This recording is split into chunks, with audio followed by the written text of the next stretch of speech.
Golgi dippiloomaasii yeroo cicciramu fiigichi waraanaa qara sibiilaa mul'isuun addunyaa kirkirseera. Guyyaa irraa caamsaa 9 bara 2026 galoon galaana Pershiyaa tiyaatira abiddaa fi of tuulummaa gatii aangoo ulfaataa ta'een guutameera.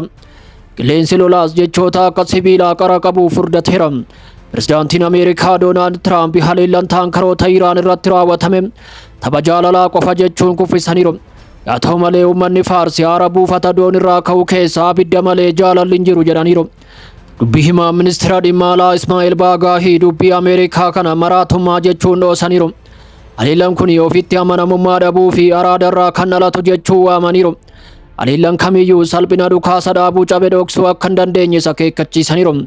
Galmoota dhaabbata mootummoota gamtoomaniitti ergamaan Iraan Sayyid Iraavaanii caamsaa 7 guyyaa shororkeessummaa jechuun taatee misaayiloonni Ameerikaa lafa qarqara galaanaa fi taankaroota Iraan irratti walqixa rooban bal'inaan ibsaniiru. Maddeen waraanaa Koree eegdota warraaqsaa akka jedhanitti naannichi yeroo ammaa callisa nama hawwatuun haguugameera. Waljijjiiraan abiddaas dhaabbateera, qilleensi tasgabbaa'aa ta'us haa ta'u malee diinota marga dheeraa keessaa adamsuun itti fufee jira jechuun himaniiru. Yoo ammas dooniiwwan Iraan irratti rakkina uumtan abiddi deebi'ee jalqaba jechuunis akeekkachiisaniiru.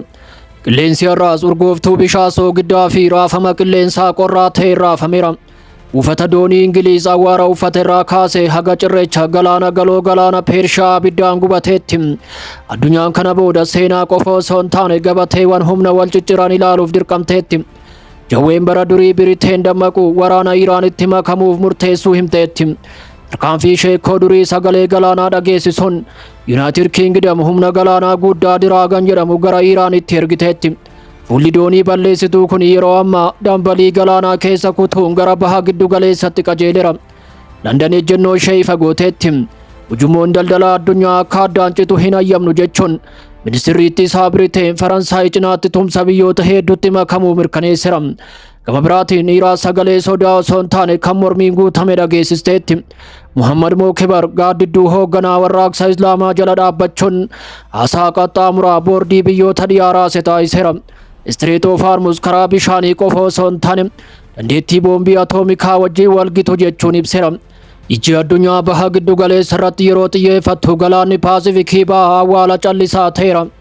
Waraanni USA haleellaa lubbuu namaa galaafate doonii tokko irratti raawwachuu kan mirkaneesse yoo ta'u, oduu kana himuuf namni tokko qofti lubbuun hafe jedhameera.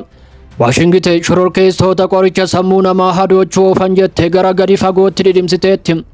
Gariiwwan mirga namoomaa ajjeechaa murtii ala godhame jechuun balaaleffataniiru. Galmoota faayinaansii keessattis waraanni gosa biraa itti fufeera. USA dhaabbilee Chaayinaa fi Hoong Koong irratti qoqqobbii kiyyoo keessatti harka dhoksaa Iraan diroonii shaadii fi misaayila baalaastikii duuba jiru kutuuf kakatteetti. Yaa ta'u malee Chaayinaan warshaaleen ishee qoqqobbii Ameerikaan keessa akka tuffatanii fi boba'aa Iraan bitachuu akka itti fufan ajajjeetti. Kunis olaantummaa Ameerikaan qabaachaa turte dhoqqee dhibeera.